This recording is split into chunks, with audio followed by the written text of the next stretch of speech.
இல்லைங்க சார், நம்ம கண்டிப்பா சாதி ரீதியா கொண்டு போறீங்க சார். அதாவது அண்ணன் முருகன் அவர்கள் பாராளுமன்றத்தில் பதில் சொல்றாங்க.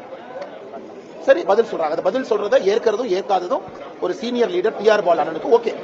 அந்த பதிலுக்கு கருத்து பதில் கொடுக்கலாம், பதிலடி கொடுக்கலாம், அதெல்லாம் ஓகே அண்ணா. அதெல்லாம் டெமோக்ரஸியில ஜனநாயகத்தில் ஓகே.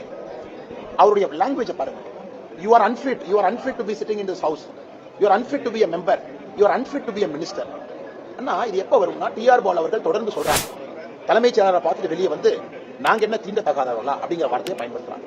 இன்னைக்கு முருகன் அவர்கள் பாராளுமன்றத்துக்குள்ள அன்ஃபிட்ங்கிற வார்த்தை, அன்ஃபிட்னா என்னங்க அர்த்தம்? அன்ஃபிட்டுக்கு வேற ஏதாச்சும் அர்த்தம் இருக்குமா? அதனால எங்களை பொறுத்தவரை தமிழக மக்களும் அதை வந்து ஆமோதிக்கிறாங்க, பார்த்திருக்கிறாங்க. அவர் பாடி லாங்குவேஜ், அவர் பேசின விஷயம், முருகன் அவர்களை பார்த்து ஒரு அமைச்சர் கை கட்டி பேசுறாங்க. நீங்க சொல்லுங்க அமைச்சர் அவர்களே, இதை பத்தி பதில் சொல்றதுக்கு உங்களுக்கு தார்மீக உரிமை இல்லை, அது வேற பேச்சுக்கணும். ஆனால் unfit, you are unfit to be in this house, இந்த அரங்கத்தில் இருப்பதற்கே உனக்கு தகுதி இல்லை, அமைச்சராக இருப்பதற்கு தகுதி இல்லைன்னு சொன்னாங்கன்னா வேற எந்த கோணத்துல எடுத்துக்கொள்ள வேண்டும்? அப்ப சமூக நீதி இல்லையா?